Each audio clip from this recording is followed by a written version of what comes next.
There's not one guy, one person in the history of this program that's bigger than the program. What's better than this? Guys being dudes. Ooh, what's up, and welcome into episode number 157?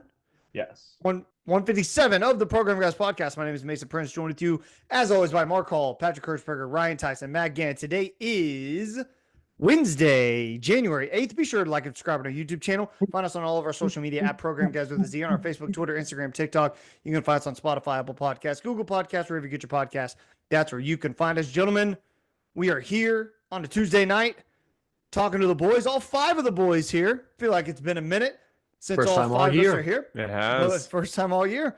3-year anniversary Great. for the boys as well. Still here. We're still Our pod here. would be toddling by now. Facts. Proud of us, man. Shout out. You got a moment. And that's every week, so that everyone understands. We Yeah. haven't missed a week yet. Look, Yeah. was last week? Did it come out on a Friday? Sure. Sure. It still came out. Still came out. during the Counted. week. Still Definitely counting. counted. Technicalities, baby. Technicalities. Yeah, exactly. Yeah, you. If you want podcasts that take a week off, this isn't the podcast for you. This isn't It's it. just not. It's We're not. too driven. Yeah, go to the lesser ball knowers who take weeks off, take vacation. Not us. Couldn't be. Just doesn't I exist. have a quick question for the group, and it's unrelated to the 3-year anniversary. I Oh, need okay. to know if Patrick We're is kinda in lingering like there. Patrick. Are you in Nosferatu's castle? What's going on? Why are you Yeah, so you- dark? Yeah, very dark, brother. Yeah, I'm just in my room. I don't have my light on. I got a lamp Oh. on. Okay. You in the Okay. closet? Ryan just really wanted to drop a nose. I really did. That's really just Yeah, all he it's all he wanted. wanted Right. to do there. That Yeah, was really the That's okay. entire purpose, and everyone saw through Happy, it, so. happy. He turns a 3 light on. years. Happy Go, 3 Matt. years to the boys. I want everyone to name real quick their favorite memory in 3 years as a part of the podcast. It's still always and forever us all finding out at the same time you played tennis. Oh God. And we're Yeah, like, I and we're actually like- agree. and- Yeah, and the like, the no, enigma that is I have Megan. to disagree. Okay. Him having easily the worst food draft of the normal Oh places yeah, is And you're definitely from- my favorite Dude, memory. and you're from it's so It's bad. the best one. Just Charleston's criminal. live and die, baby. Number one pick is Charleston's. There Criminal. are several Charlestons in Oklahoma. There's one in Fort Worth, isn't there? I I probably. don't know. There's one in Probably. Tulsa. I know that. Best food in Tulsa. You know what I'm saying? Good God, man. Oh my god! I have a Amazing. new It favorite was so good. moment. Oh, okay. Tell us, baby. Mm. It happened this past year, but that's when I picked Jaden Action Jackson I to knew go it. 1-1 in our There it draft. is. Easy. Gosh, Easy. Yeah, That it's was a good. Yeah. It's a great. It's a good one. it a ended good up one. coming to fruition. So, Yeah. I did. can't. It's uncanny the ones Patrick gets right, and some of it is like if you throw 1,000 darts, Mm-hmm. several will hit. Yeah. But this one was it was crazy. Yeah. He Good was stuff, confident. Patrick. He was. Hey, shout out to Ryan for being right about Dylan Gabriel being a bum. He's been pounding the drum for years now, and that worked out. Worked just out a great. no-show, just a Just no-show like- in the playoffs. Just like you and Danny Sutzman, man. I know. We all have our enemies. Agreed. It's very clear Ryan, that favorite Dylan Gabriel memory? does. Very clear What? that Dylan Gabriel does not raise the ceiling, Yeah. and we said that for 2 years Mhm. straight. Mm-hmm. What? Hey, what was your question, Mark? Ryan, favorite memory. You Oh, haven't given one. yeah, I was like, I don't remember like, this podcast. The tennis one was fun. I think the other one that comes to my mind is when Mark and Gann had our first and only battle.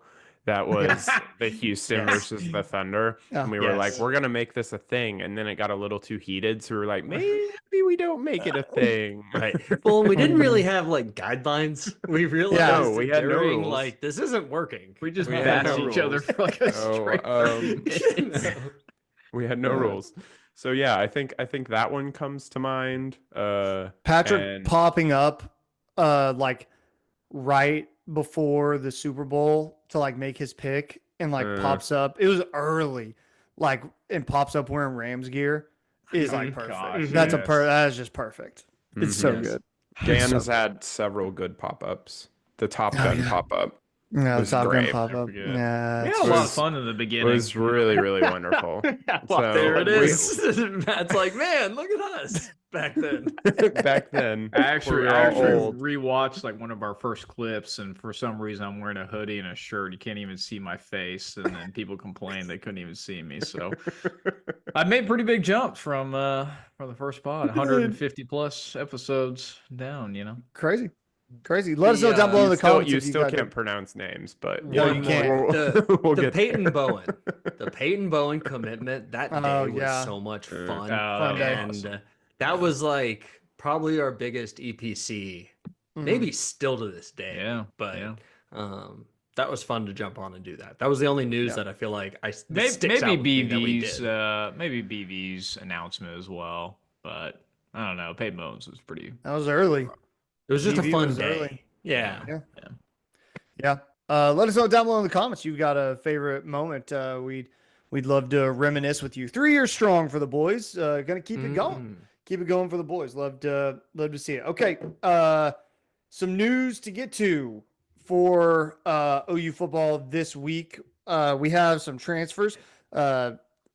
Safety / linebacker Kendall Daniels from Oklahoma State, and the edge, the big news, Marvin Jones Jr. from Florida State commits to the University of Oklahoma. Miguel Chavis gets this guy. Also, R. Mason Thomas, not a transfer, but staying.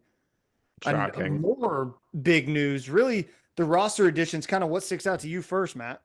I think the biggest news is not just an individual player, but how much retention OU's defense A has lot. kept. A lot of returning production, and now we're adding guys into the portal. So before this past week with Marvin Jones and Kendall as well, OU only had one guy defensively. It's been all offensive portal ads. So it's good to see getting some much needed depth. Obviously, with the Florida State guy, he was actually one of the guys OU was coming after. I think that was during the Lincoln Riley era, and that ended up falling apart. So full circle moment for Marvin Jones Jr. That's just going to continue to add some much needed depth to the defense. But I think that's what I've really enjoyed seeing is the retention, even in NIL, tampering, guys staying committed, and R. Mason Thomas probably being the biggest one, not knowing if he was going to go to the draft or not. But you look up and down this line on all three levels of the defense, we're absolutely going to be elite. And these guys that we're adding is just going to continue to add that depth. So very excited for the defense heading into 2025. A lot of talk about OU not being SEC ready. That's a SEC ready defensive line, Ryan.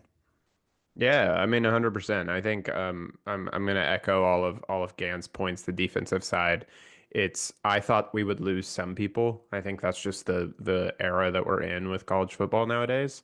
But they have been able to keep this, and I think the most impressive thing is they've been able to keep everybody without a defensive coordinator. So we still don't have a defensive coordinator. So I think that just kind of goes back to everything that we've said, that like this is Brent's defense. It's not really the defensive coordinator who's making like they're not staying for the defensive coordinator. They're staying for Brent Venables and the system that he's created at Oklahoma. So I'm really excited about the defense.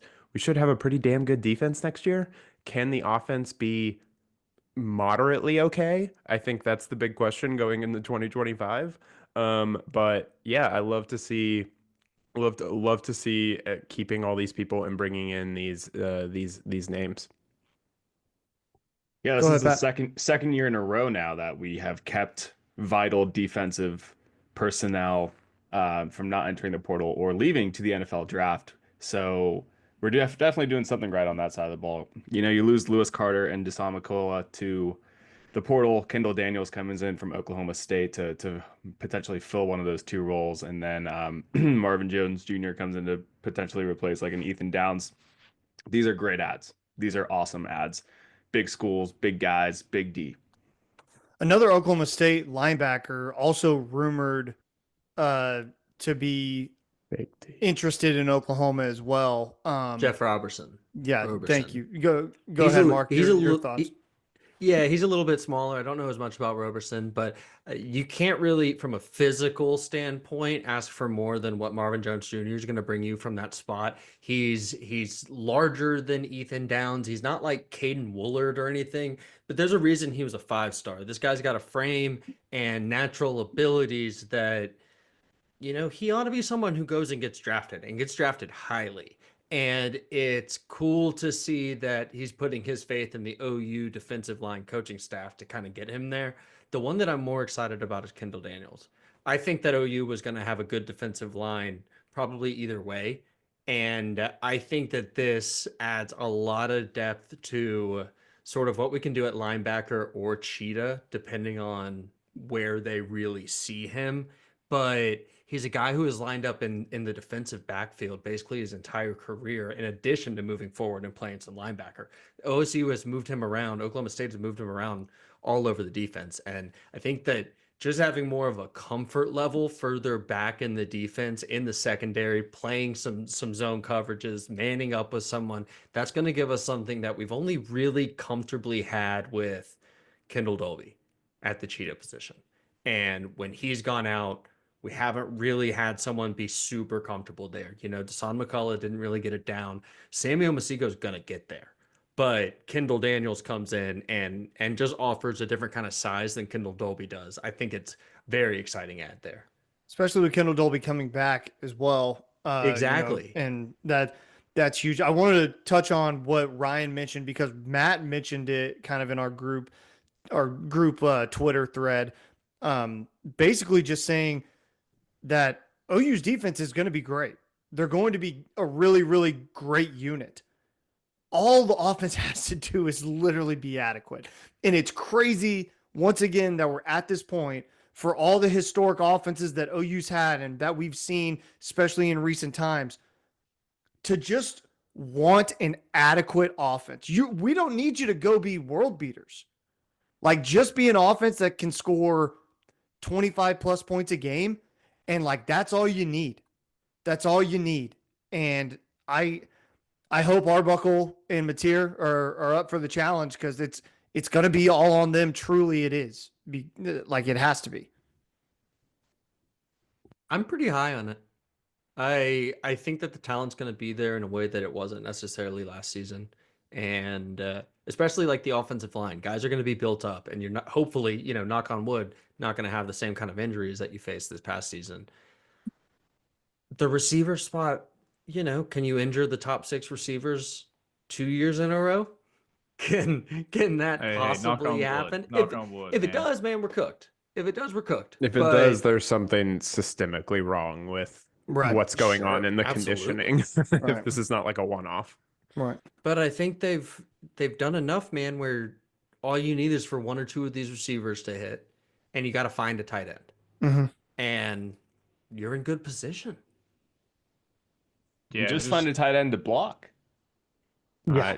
Well, apparently he's a devastating blocker. I feel That's like what we all heard before the bowl game. I know we're doing predictions a little bit later in this pod, but I just feel that people are starting to drink the Kool-Aid a little bit each and every day, starting to feel more and more comfortable. We're going to start getting to July and August, and people are going to be like, we're 10-2, baby. And I don't know. July. I think this defense is in July, maybe March. I don't know, maybe now. But I don't know. I don't maybe have as much faith as Mark does, but I am a known pessimist. So it is. I just haven't seen it yet. I think Mateer is very talented. I think Arbuckle can call plays. However, I thought the same thing last year about Jackson Arnold and Seth Luttrell. So I don't know. I think it's going to be hard, and they do just need to do the basics. Just the basics if our defense is as good as we think they might be. One last point for the OSU guys, especially if the Jeff Roberson guy comes along with Kendall, is that OSU had a very, very bad defense. I think they ranked in the bottom of college football, but we are plucking the 2 most productive players on that defense, and I will take that every single day. They led their team in major categories: tackles, interceptions, pass deflections, sacks. So, hey, if it's going to be one of the worst teams in college football, and we're going to pluck the Facts. most productive players from the team. I'm really excited for those to be added competitive depth to already elite defense coming back. So it's going to be really good to add those additions in case there are injuries across the board. That's just going to happen on a year-to-year basis. But man, I've never been more excited for this defense, man. I just look in that roster with the additions, and I think, man, this defense has a lot in front of them that they can achieve and hold these SEC offenses to. It's going to be a lot of fun to watch. Matt bringing back competitive depth. How about that? Love I that. remember that year one stuff. Year Yeah. one. Brent got here and was like, "Holy crap, Yeah. that's what I need to build." Yeah. Competitive depth. Yeah. I'm really excited to see the linebacker room, and I'm going to throw Cheetah in there with it. Just without Danny, I think you're going to see a lot more rotation. And Yeah. situationally, who's in, when, how they play that. That's going to be a lot of fun to see play out. I really want Jaron Connect to do something. I really do. More than man. just be good at Twitter. Yeah. I just He's his great body, at Twitter. his body type, his body type is perfect for the position. He's a big dude. He's fast. I just really, I want him to be. I want him to be You can't better. trust him in space. No, You just can't trust him in space. It's unfortunate. We're getting a while into his career for me to say this, but yeah, just play him on offense, man. Yeah. I mean, Use at him this as point- like an H-back. at Yeah, this who point. did that on? Who did that? Did Army do that? No, Navy. Sorry, did Navy do that against us? Where they used who am I thinking of? Is that an NFL team? They I used don't know. watching I was watching a defensive guy? game the other day who they used a linebacker for an H-back. It was Boise State, I think. Oh, okay. Took one of their linebackers and turned him into an H-back. And I was like, Yeah, man. that sounds great. Do that. why not? If you're Why not not? getting the productivity out of it. Mike not? Vrabel has several touchdowns in playoff games. Yeah, Like, it's crazy. you can do stuff like Yeah, this. you can. Anything else before we name some MVPs of the 2024 season as we look back? God, Cool. now I'm just thinking he'd be the most athletic one in the room. Yeah, he would. He would be.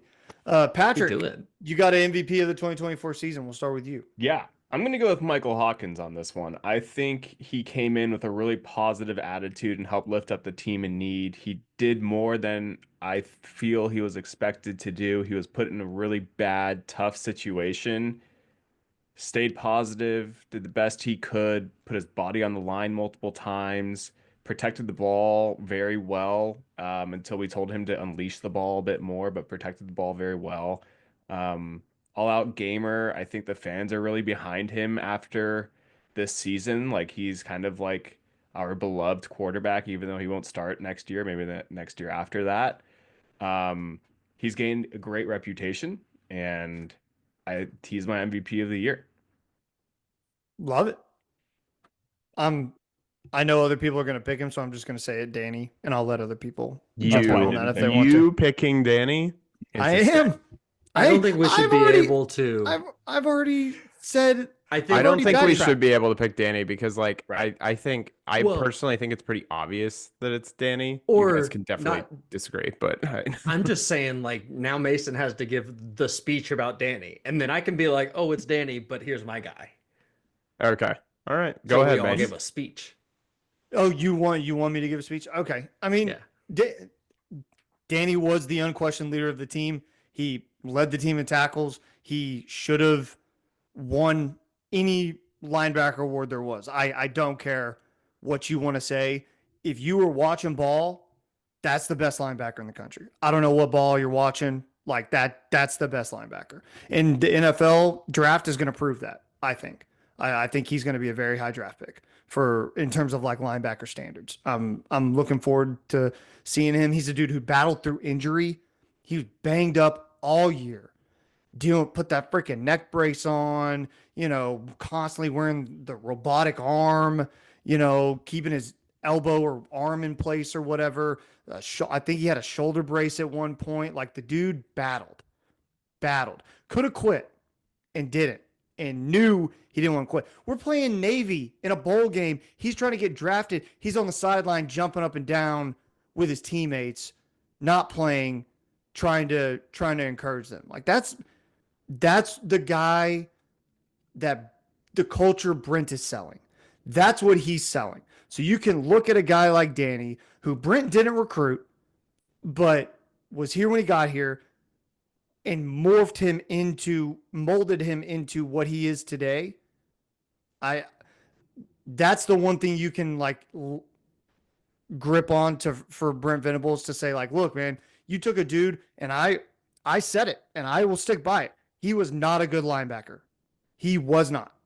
He was rough, and you turned him into one of the best ones in the country. That's impressive, and that's a lot of credit to Danny and all the hard work that Danny did, mentally as well as physically. So shout out to Danny, my MVP. Wow, what a full circle moment for you. It is. Hopefully his dad won't be mad at me on Twitter anymore. Anymore? What happened there? Oh, I Did thought I forget told you this back when I was Yeah. like ripping Danny. I remember this. Back when I was ripping Danny on Twitter, his dad would like comment every time. I didn't know his dad. So I was just like going back and forth with this dude, being like, if you're watching that and you think that dude's any good, you're crazy. Unbelievable. You have to go back and find it. Oh yeah, dude, it's crazy. I had no Probably, idea. like, I had no idea. He probably like printed out those tweets and put it in Danny's room. It's Oh, motivation. sure. Yeah, because I had that BS check mark that I didn't deserve. Just like, look at this verified guy saying you're You a totally bum. deserved it. No, I didn't. Everybody Dude, deserves it. You dude, know? it was. Oh yeah, dude, it was crazy. I had no idea until like after I had like stopped tweeting bad things that I even realized it was his dad. And I like after the fact, I was like, oh, that's kind of crazy. My bad. Yeah, but so that's fun. That's so My funny. MVP. My MVP. Go ahead, Matt. Yeah, it's hard to pick anyone offensively. Patrick, I appreciate the attempt. I'll give honorable mention to X for coming on late in the year. Hopefully, we'll see more of him. But my award for MVP is not just going to go to a single person. It will go to a position group. It will be the defensive line, because all year long, No, these pick guys one. inside and Redo it. out. Can you pick a defensive lineman? I'll pick a guy who I think is underrated, and I'll pick Grayson Halton, who I don't think we picked All right. a lot I of, love but it. caused a lot of disruption in the backfield when he was on the field. And again, I think the whole group really played into the fact that played to their strengths. And again, a lot of those production is coming back, so we're excited to see. But I think Grayson Halton went a little bit under the radar when you think of guys like Jaden Jackson, when you think about Dominique Williams, Ethan Downs, who have been there for a while, as well as R. Mason Thomas. I think Grayson Holm kind of fell through with so much talent on that line, but led top 5 in the SEC in rushing efficiency. It was really, really tough on opponents to rush against this offense unless we were down by 30 points. So excited to see what this team can do, but I think that defensive line, Grayson Holton, deserves some praise. Forgot about Dominic Williams coming back too. That's crazy. Big time. Yeah, Yeah. big time. Okay. Next on the MVP training. Go ahead, Mark or Ryan. Yeah, I'll go. I mean, obviously, I agree with you. It is gonna be Danny, but for the purpose of all of this, let's go Robert Spears Jennings. If you're a ball watcher, man, that's not the safety that you like. We kind of expected him to keep his starting job, but we thought flashes would come more from Billy, who we've seen in the return game, and we've seen him take interceptions back and very flashy plays, or Peyton Bowen, the guy who was a 5-star coming in, and we saw other exciting flashy plays on special teams and his freshman year. Man, Robert Spears Jennings did everything right on like 99% of plays this year. He's in on all the tackles. He second on the team in solo tackles to Danny Stutzman. Guess the difference. Guess the difference between those two players. 25 tackles. We got one guess. 13. We got 5. two guesses. 5. Go ahead. 12. 1. What? That's What? crazy. Crazy. I didn't even realize that. on That's solo nuts. tackles. That's And nuts. so when you add their like assisted ones where there's several players in on it, then Danny clearly jumps up above that, right? But that tells you when the team relied on him to be the last line there, Robert Spears Jennings was effective. And he was effective in coverage. He held us down when the cornerback situation wasn't looking good. And man, we are lucky that he's coming back too, because I think that is a good football player, and he's the anchor now for a defensive secondary that is suddenly very young outside of basically him. Peyton Bowen wasn't starting at all this season. We still got to see it from him. Eli Bowen was, but he's still a rising sophomore. You know, fingers crossed for Gentry Williams, but Robert Spears Jennings is my MVP. It's a great pick. It's a really good pick. Ryan, round us out. So I think my pick is Danny as well, but I think I'm gonna go with the biggest surprise for me, which is Eli Bowen. I think that freshman, 5'9", honestly didn't have a lot of expectations for Eli Bowen coming in. I feel like he kind of was in the shadow of his brother coming into OU this year. He didn't even start until the Texas game. So he didn't start the first, fourth of the season at least. And are we ever going to forget his interception against Alabama? And like I think going back and looking at all of the games that we watched this year and we played in, I think the secondary and especially the cornerbacks were always kind of the question mark for us. We were always like, if there's one part of this defense that is not really working up to what we think Brent Venables wants it to work, it was the cornerback room. And I think he really was a genuine bright spot in that cornerback room, and doing it as a 5'9" freshman and what he was able to do, I think was just, and I think he's got so much room for growth and so much room for opportunity for improvement there. But he's already good, and he's a freshman, or coming into being a sophomore. I think that's genuinely super exciting for our future. And he's my biggest surprise and also second MVP after Danny. I think the best thing if you do get Gentry Williams back is now you can play with where you put Eli Bowen on the field. So he's not having to go up against the much taller receivers necessarily, because Gentry clocks in at 6 feet tall. He's such an athlete, though. You can put him. You can put him in multiple areas, which I think he'll be successful in. But yeah, he was able to do that, and he's 5'9". He's shorter than I am, which is crazy. Well, and credit to the coaching staff, because I think all of us, to what you said, Ryan, were like, it's Peyton Bowen, and we get his brother, that we get Peyton Bowen. Maybe this was a part of the deal or something. Yeah, exactly. And then suddenly Eli's, your best corner. Mm-hmm. Yep, amazing. So he was great this year. So let us know down below. Let us know down below in the comments who your MVP of the 2024 season is. We read every single one of your comments on our YouTube channel. You can find us on YouTube as well. All right, boys. We do record predictions at 3 different points. Pat, when are those? After the bowl game, after the spring game, and right before the season after fall camp. Okay, so bowl game, spring game, and right before the season.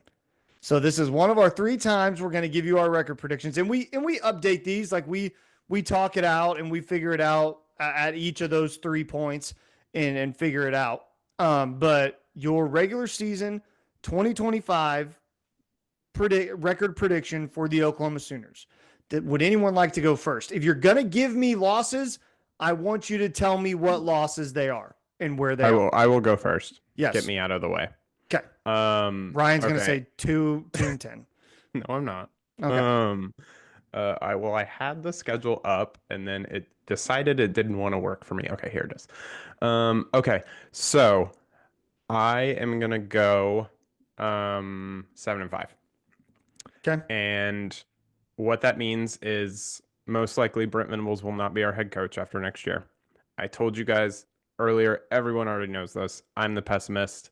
But I am looking at this schedule and it is incredibly difficult. It is one of the hardest schedules, if not the hardest schedule in the country next year. And I think we have made I hopefully a lot of good improvements on offense, but I don't know that yet. Like I can't be sure. Like I said earlier in this pod, I I trusted Jackson Arnold and I trusted Seth Luttrell going into last year, and that just completely fell apart. Not maybe for Jackson Arnold's fault, but like completely fell apart on multiple different levels. And while I have hope that Arbuckle is the answer to some of our problems, or and it can at least get us to a better spot. I think with the information that I have right now, I have to go 7-5, and I will give you the losses. I think we lose to Texas. I think we lose at South Carolina. I think we lose at Tennessee. I think we lose at Alabama, and then I think we lose to LSU. Okay. I mean, not far off from where I'm at. So I'll go next. I have OU at 8-4. I for all of the reasons that Ryan mentioned for the unknown, that's why I really wanted to say 9-3, but because of that, because of all the things that Ryan mentioned of the unknowns on offense, I'm a little hesitant, and I've been hurt before, so I'm trying to have a little more level-headedness. So 8-4, I think they lose at South Carolina. I think they lose at Tennessee. I do think you beat Texas, but I think you lose at Alabama, and I think you lose the LSU game as well. I think that's what you do.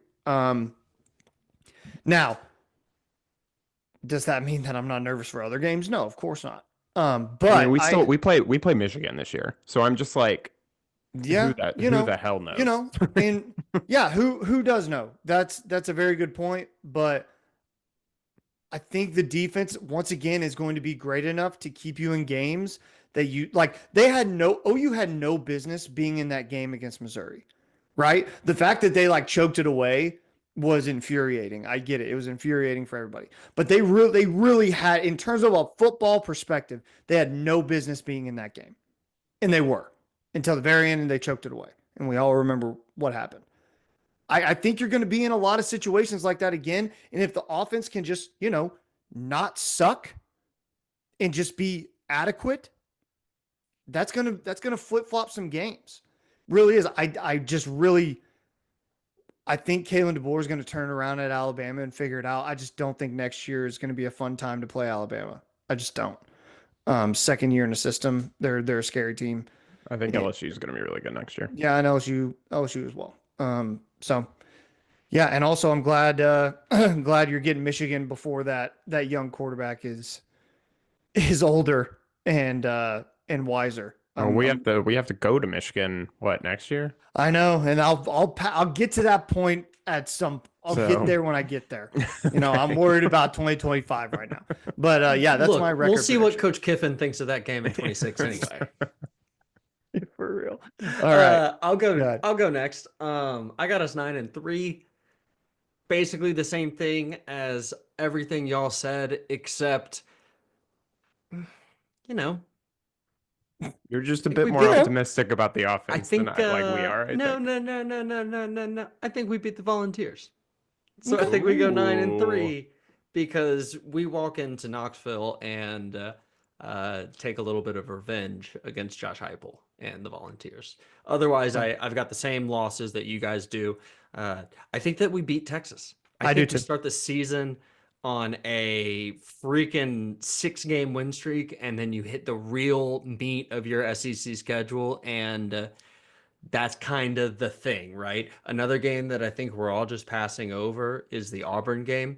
Jackson Arnold coming to town with a competent offensive coordinator and head coach and Hugh Freeze, Cam Coleman, a rising sophomore that was a 5-star last season, and Eric Singleton, the #1 transfer receiver in the portal this year out of Georgia Tech. He has weapons now, and if Auburn is going to be good, I think we'll see it by week 4 when they come to town. One thing I want to point out real fast is I love the way the buys are spread out this season. We go 4 weeks, bye. 5 weeks, bye. 3 weeks. Perfect. Yeah, love that. That's good. Matt or Pat? I'll go because similar theme to Mark with regards to revenge. Buckle up, boys. I Oh, think we go yes. 10-2. I love it. Yes, sir. Hell I'm yeah. looking Love at it, the Patrick. schedule here.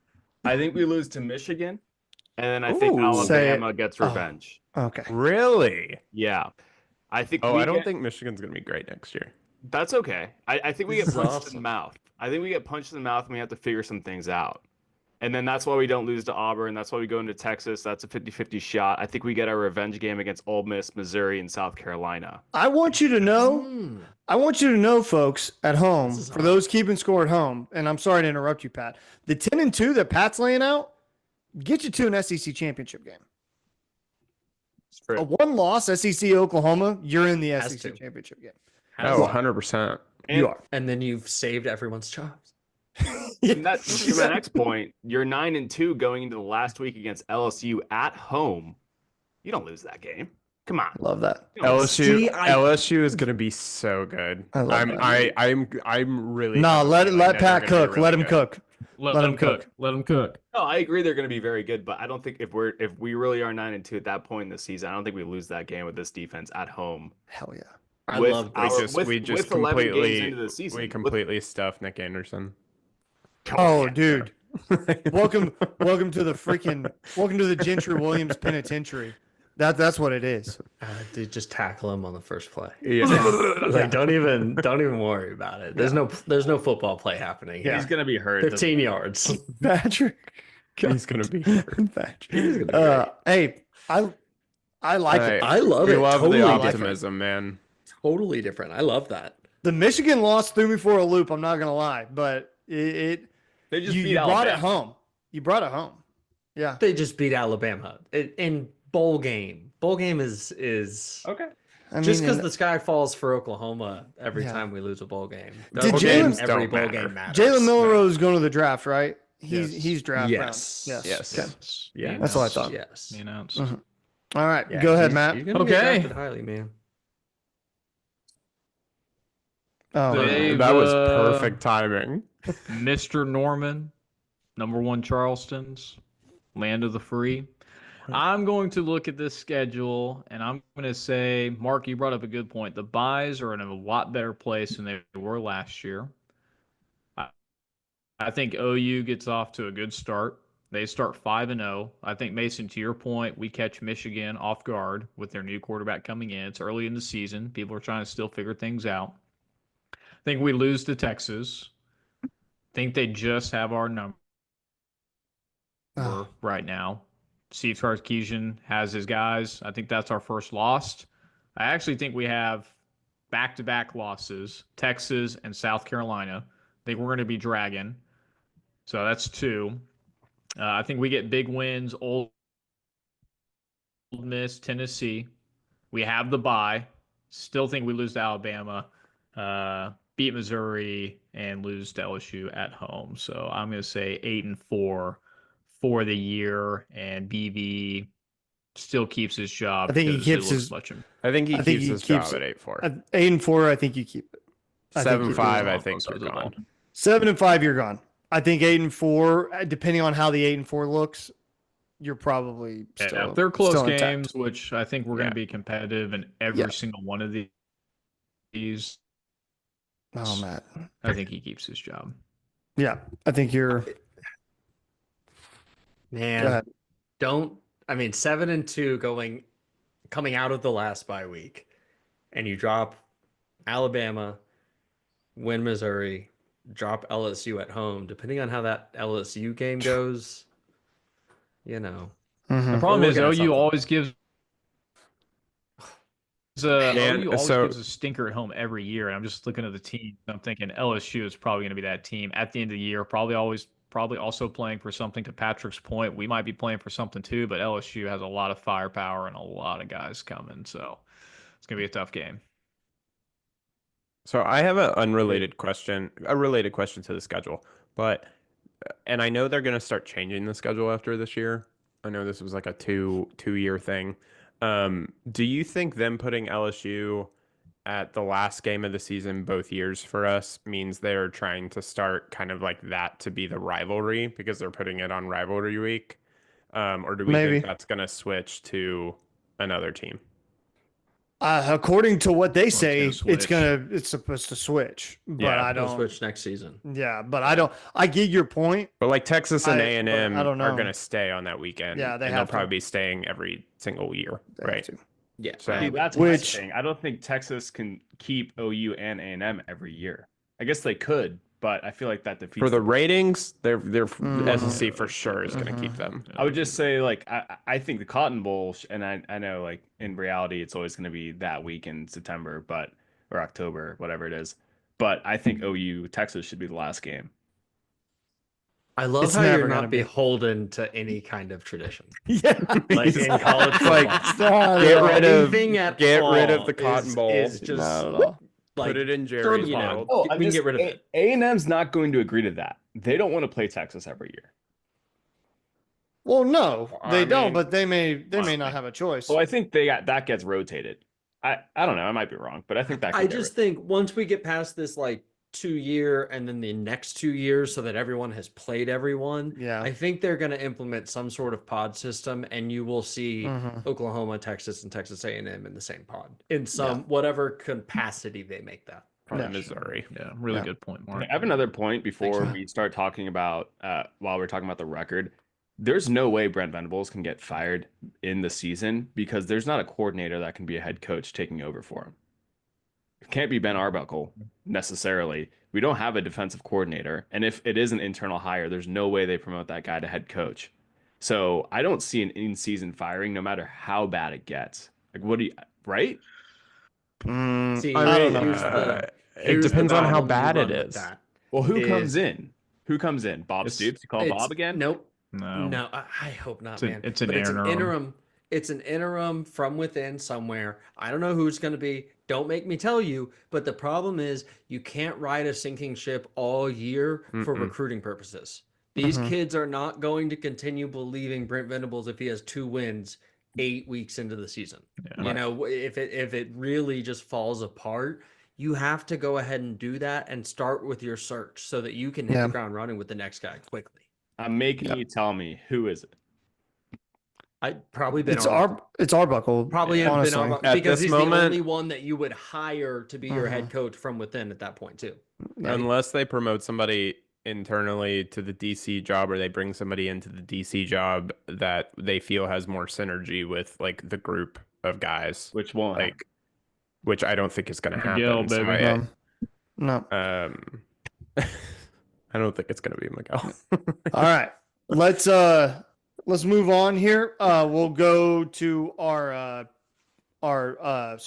circle of wagons. Sorry, I blanked. Yes. Right. Matt yes. got a lot to get to quickly. Let's run through this, brother. Bang, Yep, bang. a lot of sports going on. OU's men's wrestling improved to 6-1 after wins against Southeast Community College, CSU Bakersfield, and Chattanooga.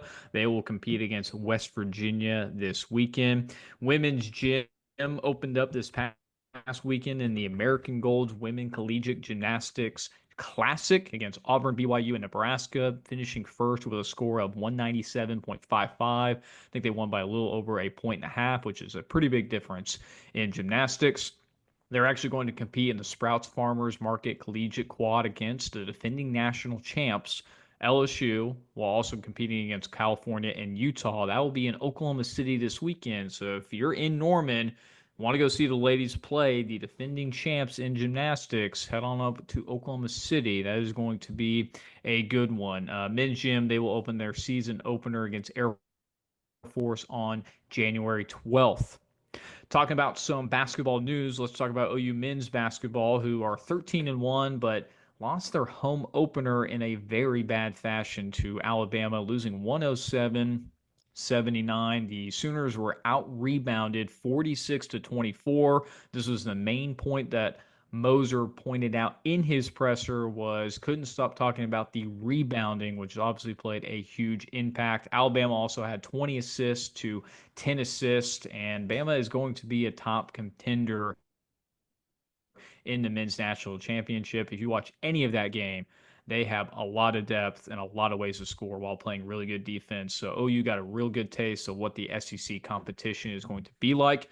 They will play number 10 Texas A&M upcoming, so another tough matchup, and then Georgia right afterwards. So a couple more tests for OU men's basketball as they start conference play. Shifting over to women's basketball, who continue to play really well. They start their SEC play. They actually played Texas, who was a top 10 matchup for them. They were up by 12 points at one point, blew the lead. They ended up having 27 turnovers, which really led to the women's demise. So started 0-1, but then came back and rebounded against a really good Lady Vols team, who was number 16 in the nation, squeaked out a 1-point win on the road, 87-26. The Sooners also had 28 turnovers in that game, so I'm sure you can imagine that Jenny B is talking to the girls to be better at ball handling and not turning it over. But the big difference is that they had 11-2 free throw advantage, as well as fought off some great effort from Tennessee. Jewel Spear, who had 28 points, 6 of 11 from 3, looked like a miniature Steph Curry out there, and 5 helpers. But the OU bench proved to be the biggest difference. They had 4 girls in double digits, but 9 girls who scored more than 5 points in this game. So Jenny B really relying on that depth. They will play Mississippi State, Texas A&M, and Missouri in their upcoming conference play. So continue to look out for both of the basketball programs. But OU's men's basketball falling into that same trap of once they get to conference play, not necessarily showing up. So hopefully they can rebound quickly and the women can continue their momentum against their win on Lady Vols. That is a quick rendition of Circle the Waganns. Amazing. Happy Thank 3 you. years, baby. Happy 3 years. Happy 3 years. Okay, let's wrap up the show with our PGP MVP of the week. I'll go first. My MVP, SMU, for hiring the Texas president to be their new president. I can't remember his name. I can't remember his name. Hartzell? Jay Jay something. Martzel? I think it's an Really, H. really, I'm just using this as a segue to say, Jay Hartzell. man, it'd be a shame if somebody plucked Steve Sarkisian away in an NFL job. There's quite a few openings right now. So Quite a few, and a lot of teams looking for an offensive-minded coach. Just saying, It's true. be a shame. It'd be a shame. I just want to use this as an opportunity to congratulate incoming president at the University of Texas at Austin, Matthew McConaughey. That's awesome, man. Good stuff. I think Congrats, he's built man. for this. He I think is. He's built for this. He's built for it. He's an engineer in Interstellar, so he's got the academics. What a great He movie. really does. Great. Half the Um, job is acting. I'll segue into mine because mine is movie related. Shocking. Love it. Yes. It's I've already mentioned it once. It's Nosferatu, the movie. Yes. Watch it in just- Spanish. it's- Awesome. Just shut up, Ken. It's it's a remake of a 1922 movie of the same name. It's basically the Dracula story. It's the same thing. So good, so well directed, an incredible film. Not that scary, but a little horror related. And weird enough for me. You know, it's going to be weird for, I think, general audiences, but it's made over like $100 million at the box office domestically, which is like incredible for this kind of a movie. So go see it. It's really, really wonderful. And the memes and the jokes that have come out of it are hilarious, and I will never get over them. So that's my MVP. Love that. Cool. Who's next? MVP. I'll go real quick. Quick honorable mention for LVP, Joy Taylor, and Quid Pro Pro. Who would have thought?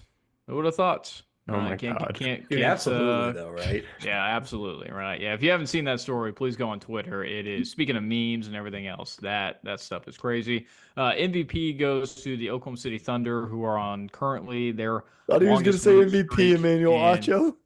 Man, that would have been great. MVP. I want to go Charles Dixon. I'm sorry, man. Thunder currently on a 15-game win streak, which is the longest in franchise history, beating 13 made by KD, West, and Harden back in the day. They will take on the Cleveland Cavaliers, who are also on a 10-game win streak. I think it's the first time in history, or one of the first times in history, where two teams have been on double-digit win streaks heading into a matchup like tomorrow night. So if you're just an NBA fan, want to watch really good basketball, two top teams, or top 5 teams in the league playing tomorrow night, 6 o'clock Central. Thunder are rolling. SGA is a MVP by all means. Oklahoma City Thunder. Perfect. Pat? Yeah, I'm going to go with That game's on NBA TV. I It's know. Yeah, it's crazy. crazy. So was the I wanted to Celtics and Google it. the It's Thunder. so crazy. NBA It's is dying, ridiculous, man. dude. It's Thunder. dying. Well, it's they don't put the Thunder on any of these games. No. It's Ridiculous. All right, go ahead, Pat. I'm going to go with the defensive coaching staff, not Brent Venables, the defensive assistant coaching staff. There seemed to be a lot of panic after Zach Alley left. Those guys have been locked in, steady hand on this team, full speed ahead always, never a doubt, full of energy. Love every single one of those coaches. They know how to push it, baby. They're my MVP. They freaking know how, baby. Go ahead, Mark. Who's your MVP, man? Yeah, so related to Matt's, I'm going to go LVP Jason Taylor, Hall of Fame defensive end for the Miami Dolphins. And then I'm also going to go MVP Michael Penix Jr. He showed you everything you needed to see, even though the Falcons don't make the playoffs. You weren't going to win a playoff game. So let's go get this draft pick and see how that goes. But you know you have something that you can play with moving forward, regardless of what happens with everything else with the Falcons. Maybe Kyle Pitts finds a new home. That would be awesome. But yeah, MVP, Michael Penix, LVP, Jason Taylor, brother to Joy Taylor.